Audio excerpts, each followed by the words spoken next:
Bienvenue sur le podcast de Benwood Johnson. Vous pouvez visiter le blog du Dr Johnson à benwoodpost.com. Les travaux du Dr Johnson sont disponibles à drbenwoodjohnson.com. Vous pouvez aussi supporter le Dr Johnson à Patreon. Le lien est inclus dans la description du podcast.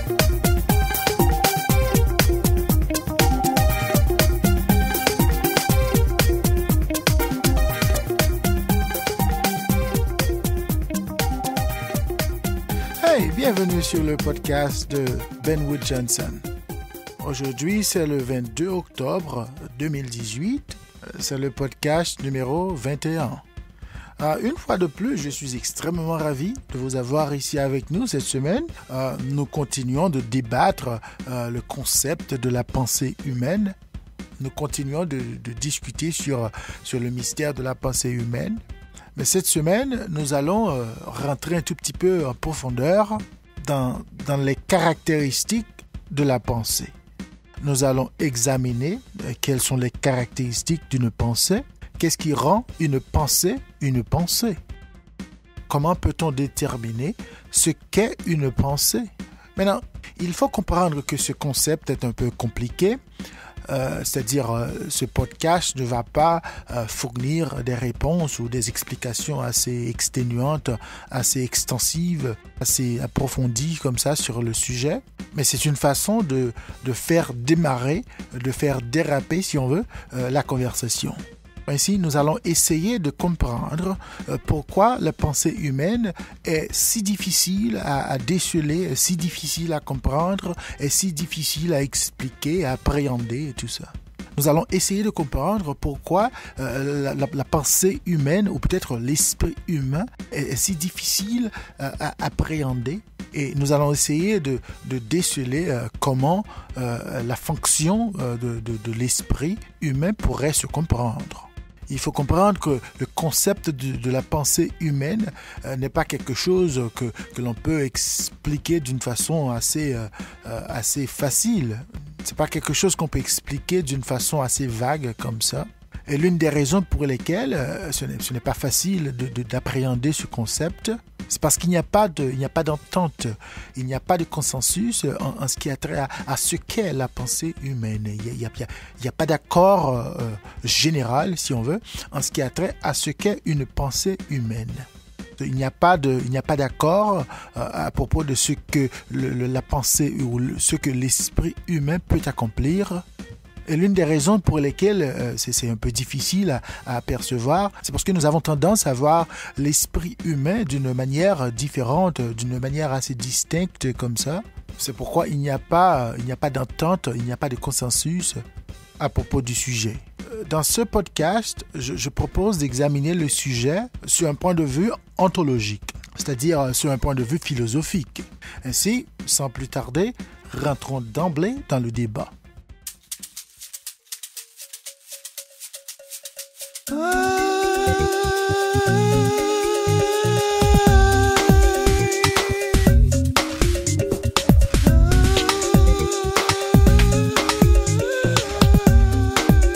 Quelles sont les caractéristiques d'une pensée?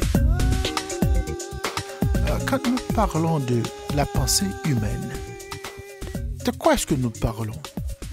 Comment peut-on déterminer, comment peut-on déceler la nature de la pensée humaine? Maintenant, c'est une question assez difficile comme ça. L'une des raisons pour lesquelles c'est une question assez difficile à appréhender, c'est parce que la pensée humaine en soi n'est pas quelque chose que l'on comprend très bien. Il n'est pas surprenant que les compréhensions concernant la pensée humaine sont un peu spéculatives. Maintenant, quand nous parlons des caractéristiques de la pensée humaine, c'est comme jouer aux devinettes. Vous essayez de comprendre la nature de la fonction de la pensée humaine. Bien entendu, c'est une fonction qui vous est familière, car vous aussi avez la capacité de penser. Vous aussi pouvez fonctionner de la même manière ou de la même façon. Mais il n'y a aucune façon de dire ce qui se passe dans la tête d'une autre personne. Il n'y a pas moyen de dire que la pensée d'une personne est similaire à celle d'une autre. Ou peut-être la façon de penser d'une personne est similaire à celle d'une autre. On ne peut pas dire avec assurance la façon qu'une personne peut penser est similaire avec la façon dont quelqu'un d'autre pourrait penser. Ce qui veut dire qu'on ne peut pas dire que les fonctions se ressemblent. En d'autres termes, il n'y a pas moyen d'arriver ou peut-être d'avoir une façon assez objective de comprendre ce qu'est la pensée humaine ou ce que la pensée humaine pourrait être. Ce qui veut dire ce qu'est une pensée n'est pas facile à déterminer. Ce qu'est une pensée n'est pas facile à déceler. Ce que nous savons en ce qui concerne la pensée humaine est généralement basé sur des spéculations, des devinettes, les compréhensions en ce qui a trait à la manière que le cerveau humain fonctionne. Ce que nous comprenons de la pensée humaine est souvent basé sur la façon ou la manière dont nous comprenons le cerveau humain. Mais il n'y a pas de preuve définitive en ce qui a trait à ce qu'est une pensée. Et ceci dit, tout au moins sur un plan ontologique, tout au moins sur un plan philosophique. Nous ne savons pas de façon certaine comment est-ce que le cerveau humain fonctionne au-delà de ce que nous comprenons sur le point anatomique ou peut-être physiologique.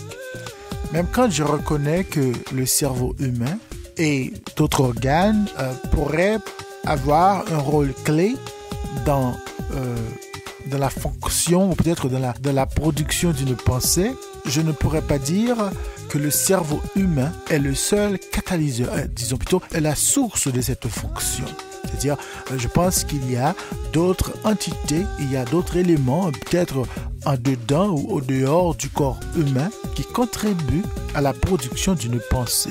Et cette interaction, si on veut, c'est ce qui facilite, c'est ce qui rend possible que l'individu soit conscient de soi.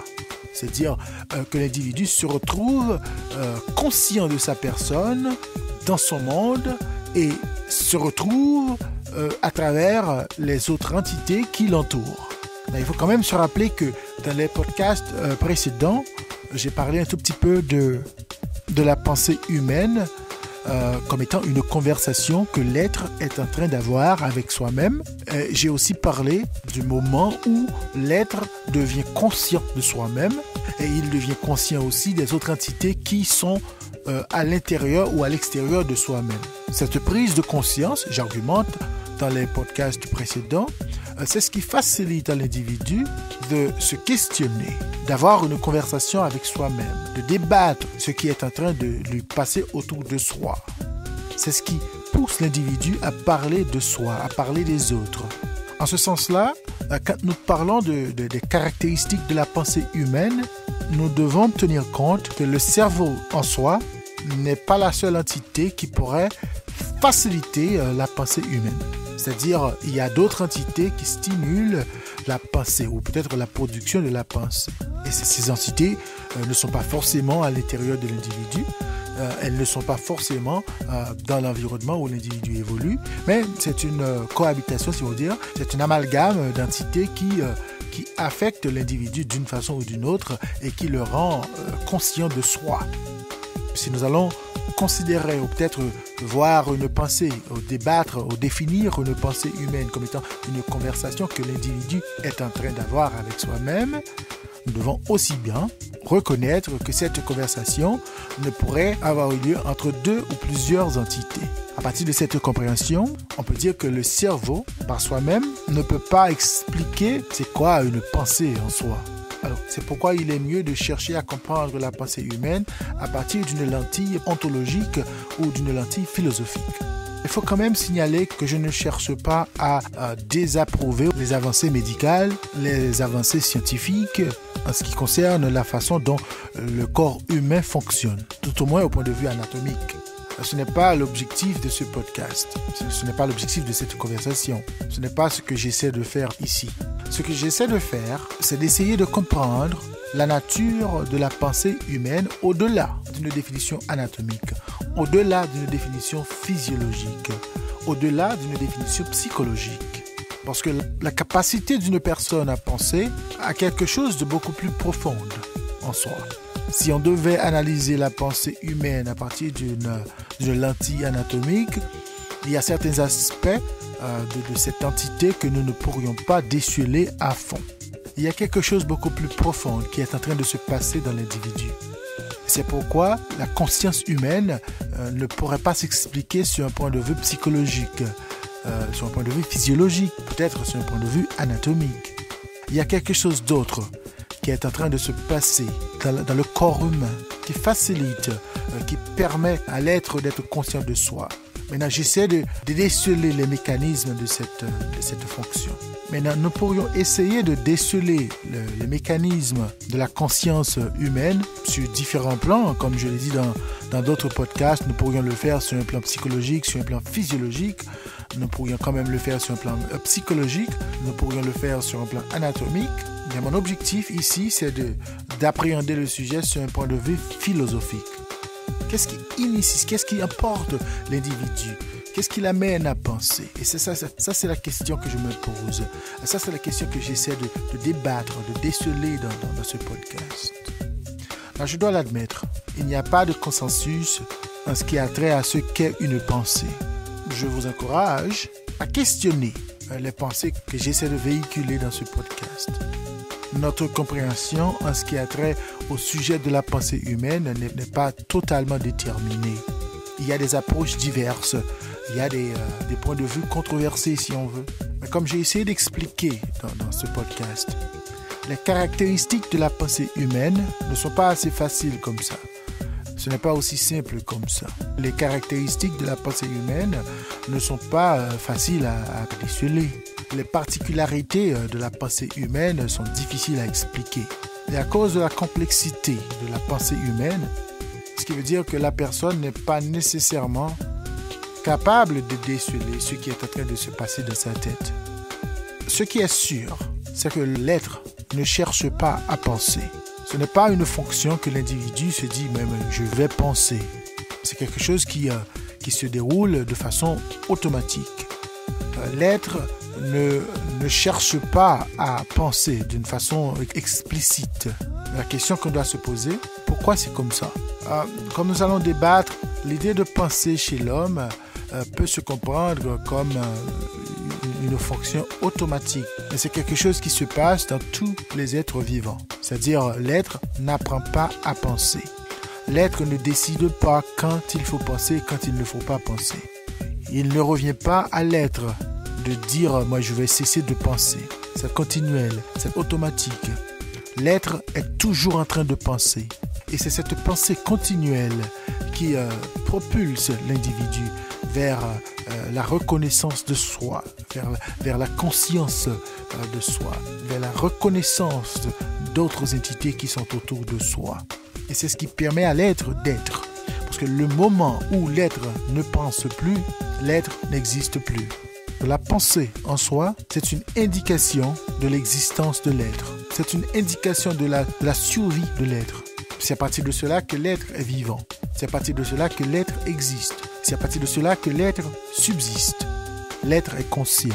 Et cet état de conscience, c'est ce qui permet à l'être de comprendre son rôle, sa place dans le cosmos, dans l'environnement où il évolue. Alors, ce que je veux dire, c'est qu'une personne ne pourrait pas s'empêcher de penser.